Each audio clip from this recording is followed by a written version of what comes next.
Hi there, my name is Phila Beck and the Rabbi from another planet. Please like, share and subscribe and ring that little bell so you are notified when new videos drop. And how's the apocalypse treating you? It's kind of fun over here, you know. They closed pretty much everything down. You can still leave your house and you can go and buy food. Everything else is closed. There's nothing, malls are closed, stadiums are closed. Everything else is closed. Synagogues are sort of open, but they don't let you have more than 10 people in a room at a time, which is weird because for a synagogue service you need like 10 people. That's minimally 10 people. It's called a minyan. The English word is a prayer quorum, I think. Yeah, so it's called a minyan. Yeah, so you just allow that right now. And even then, it's getting a bit dodgy, which is weird because I would have thought as we're in a like biblical end of days pandemic apocalypse, maybe that's the time that people who are of a religious nature, such as myself, want to go to synagogue and pray because we're a bit freaked out. But anyway, but whatever it is, I hope you're doing well where you are. I wonder where Hugh Fullerton is. Hugh Fullerton is the science fiction editor for the Radio Times, and he is the shilliest of shills ever. He wins the hat for the best, biggest shill ever, as he desperately tries to spin the narrative that season 12, specifically the Timeless Children, isn't almost universally hated amongst Doctor Who fans. Universally, I would say the split's probably, and I'm being generous, the split's probably 75 hate it, 25% are okay with it. And of those 25%, I would say about half of them love it, but mostly, I think the vast majority of people are like, nah, it's a step too far. But before we get into it, if you like your independent voices here on YouTube, if you like, not having only shill media giving the party line, hit that subscribe button. Please hit the subscribe button. That is incredibly helpful for me. Actually, I looked at my analytics the other day. Yesterday, which you shouldn't do. That's all because it makes you crazy. And it says on my videos, about half the people watching it are subscribed, half the people are not subscribed. So I'm like, guys, firstly, if you're subscribed, thank you very much. Don't hit unsubscribe, okay? Don't hit that button. But if you're not subscribed, if you can hit that subscribe button, guys, we're literally in an apocalypse together. Throw a rabbi a bone, hit the subscribe button, and that'd be fantastic. And you know what? I'm going to show you my appreciation. Firstly, I'm giving away a Doctor Who audio adventure. It's in the video notes. Go and click the download link there. It's starring Nicholas Briggs, who's going to be starring in this video in a minute. Starring Nicholas Briggs as a doctor. It's really good. It's called Endurance. It's a Silurian tale. It's kind of very Lovecraftian. It's made by a fan group called Audio Visuals in the mid-80s, which then later grew up to become Big Finish, who we love Big Finish. Although Big Finish, they're upsetting quite a lot of people right now, from what I understand. Anyway, so you can download that. Also, you could win. I give away stuff each week on this channel. I like stuff, you like stuff. We all like stuff. So the stuff I'm giving away this week, normally it's Doctor Who. This week is something different. Breaking Bad, the complete season 2. Fantastic season of TV. All you need to do to win it is subscribe to the channel. Subscribing is the very important part from my perspective. Hit the subscribe button and then leave a comment in the comments. That makes sense. Hashtag. What's the hashtag? I am the one who knocks. I am the one who knocks. Go and look in the video notes. All the instructions there. It will tell you everything you need to know. So, but you know what you shouldn't do? You shouldn't go. You shouldn't go to the radiotimes.com and read this article because it will make your head explode. You'll be like Crichton from Red Dwarf when he's like, and his head literally explodes. Yeah, so fine. Let's just get into it. The article starts. While Doctor Who Series 12 had fans asking all sorts of big questions, what is this crap? That was the main big question I think we're being asked about what would be next for Jodie Whittaker's Alien Adventurer. No. Okay. I was asking that towards the end of the Timeless Children when it looked like she was going to regenerate. I was like, yeah, go Jodie, go! Sacrifice yourself, regenerate, yeah! And then she let this other guy, the guy from Game of Thrones, Sebastian from Game of Thrones, kill himself instead because she's a coward. It's not like they don't write these scripts, so they make her say these things. Like these are active creative choices. Like Tecturn, why did they make her murder the proto doctor, whoever she was, over and over again? Like That's bad. That you should have somebody on staff who can just go, yeah, no, that's a bad idea. Don't do that. Anyway, um, one query kept popping up. No, it didn't. And Hugh Fullerton, I'm saying you're a liar. I think you are a shameless liar at this, because this question did not keep propping up. What did all the timeless children's Hugh's revelations mean for Big Finish? No, nobody was asking that. And listen, if you want to prove me wrong, prove me wrong. Show me some form of citation, because I don't believe anybody was asking that. If you know what Big Finish is, then chances are you probably don't like the revelations on the timeless children. Now, why do I think so? And why do I think the BBC are really desperately trying to spin this narrative that it was that this really was popular? Yeah, and so okay, fine. So there's on their YouTube channel they put the clip of the timeless children's revelations, and yesterday when I looked at it, it had like 1,500 upvotes and like 3,500 downvotes. This morning I looked at it. Magically, overnight, it seemed to generate another 3,000 upvotes. Oh, I wonder where they came from. But it still has 4,500 down. Here, let me show you. Where is it? Doink. Yeah, you see there? 4.5 up, 4,000. That's a terrible, terrible ratio. Terrible ratio. And I'm calling bull crap, because I think you did a little bit messing around with it. And let's look at the other metric which you don't control. Any metric you don't control normally comes out quite bad for the BBC. Let's look at this one. Doink. Rotten Tomatoes, 17%. And that's up from 16%. Now it's like, and there's 3,422 reviews. And they're going to go, well, of course they're all just Russian bots. Really? Do Russian bots write individualistic and detailed reviews? Because that's what they all seem to be. And all the 5-star reviews just seem to be like very, very generic. So there might be a bit of Russian bottery going on, but I don't think it's on this side of the equation. I think it's probably more on your side. Fine. So so people are asking about. He's saying people are asking about Big Finish. After all, the audio drama-based production company has made a name for itself over the past couple of decades for filling in gaps in the Doctor's history, exploring unknown adventures, and expanding the series lore. Yes, it has, and it does it very well, which is why I don't think they're going to touch us with a barge pole. You know why? By the way, something I'd love Big Finish to do is get Jake Dubman, who I love Jake Dubman. I'm in the middle of listening to the 12th Doctor box that he did right now, which is actually pretty. It's not as good as the 10th and 11th because he doesn't have the voice as perfect, but it's still his portrayal is very good. I would love to hear him do a young John Hurt, and then make him headline. You can be able to headline a young War Doctor series. That would be awesome. So yeah, that's a blank I would love to see filled in.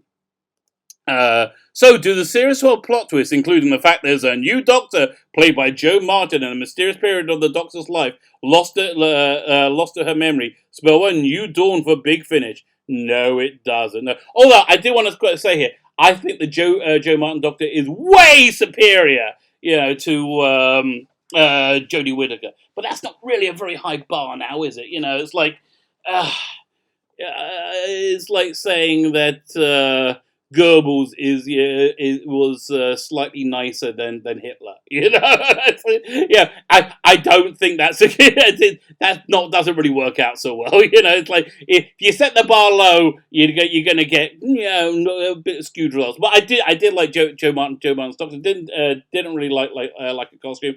Yeah, I like the way they wrote her. That even she thought that Jodie Whittaker was an idiot. Why are they writing her like an idiot? Okay, let's carry on with this article. So they threw this grenade into the lap of Nick Briggs. I was going to Big Finish. Now Nick Briggs, he's been in a rock and a hard place because he has to be able to make product that will sell, otherwise they will go out of business. And I really don't believe there's a client base strong enough to be able to support any of this crap. I just don't think people are interested in it at all.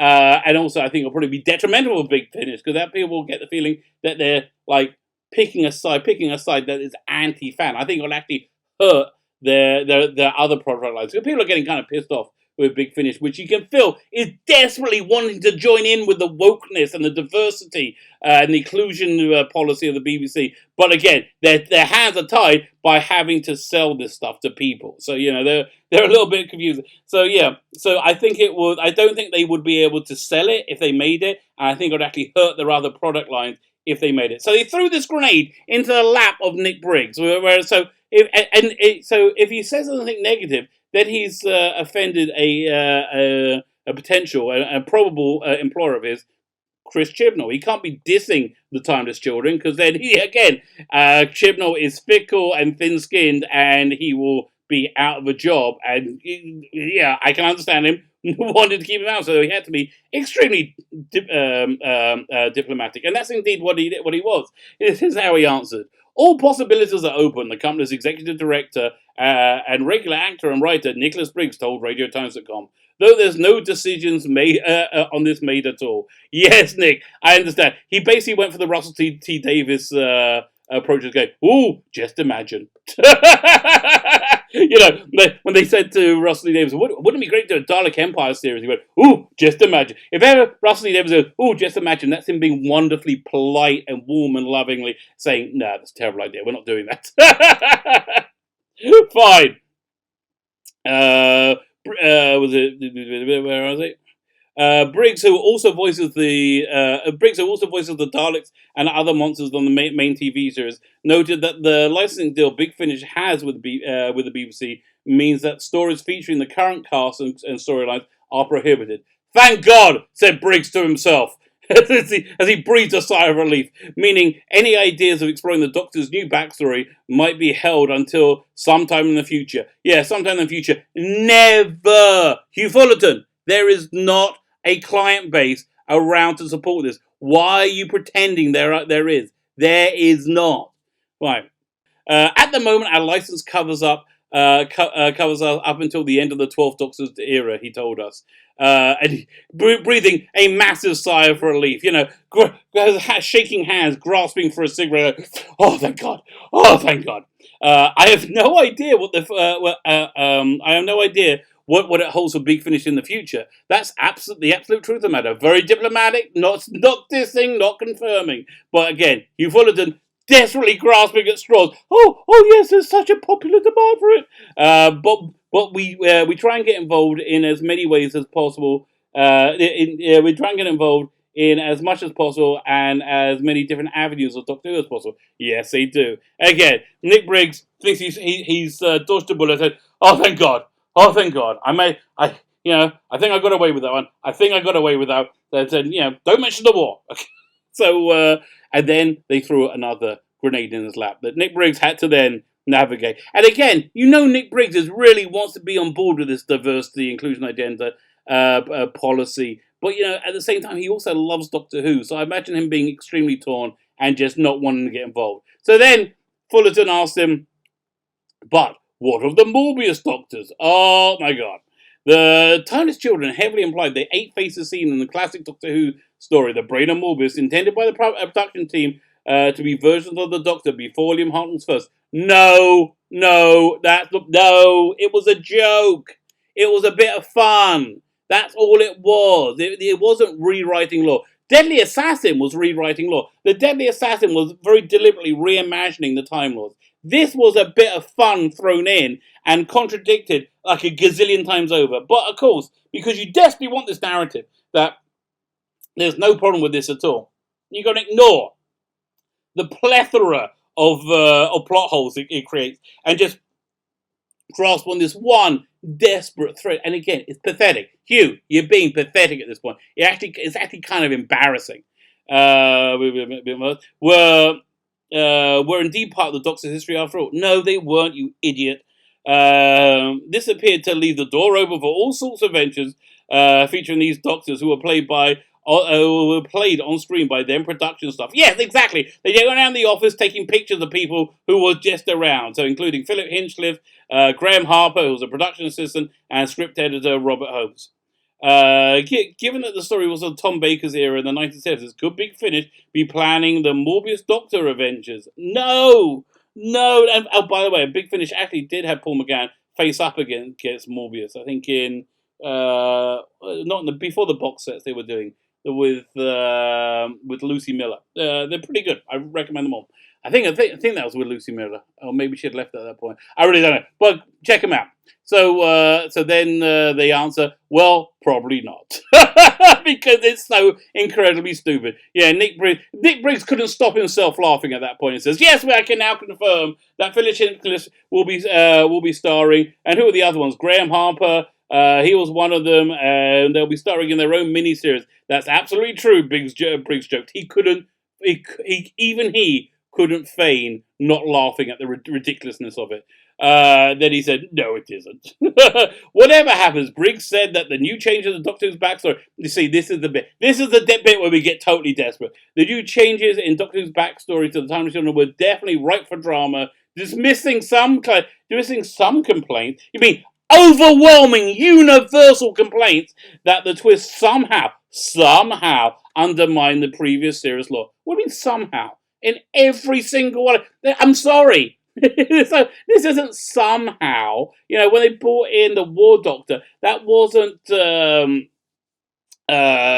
rewriting lore. That wasn't changing it. That fit in. This doesn't. And the only reason you did it is because you're embarrassed of 12 white men. You're embarrassed of a skin colour and a gender. Because you're a bigot, BBC. And you're a bigot, Chris Chibnall. That's why you did it. You know why. I know why. And the only people pretending that's not the reason why you did it are people who support you in this vile, bigoted, piece of racism that you put on screen calling Doctor Who. So then Nick Briggs did his best to make him feel good about himself. He said, "Imagine how people felt back in 1969 when it was suddenly revealed that Doctor was a Time Lord. Or they could have gone 66 when he regenerated the first time, and that he'd run away and he'd stolen TARDIS, and now they put him on trial. And what was it? 1977, the deadly assassin. The whole thing with the Time Lords." Briggs said, "Yeah, I understand." Oh, yeah. Briggs is basically saying, "I'm a professional voice artist, and I would like to keep working for anybody who will hire me, especially people who hire me in a high profile TV drama, and I don't want to be blacklisted, please." People went bonkers about that. Famously, the head of the Doctor Who fan club at the time, Keith Miller, arch rival to Peter Capaldi, he closed the fan club down because he was so appalled by this. But Doctor Who's changing all the time. He concluded that's true. It's just this time it's changed into something unrecognizably Doctor Who.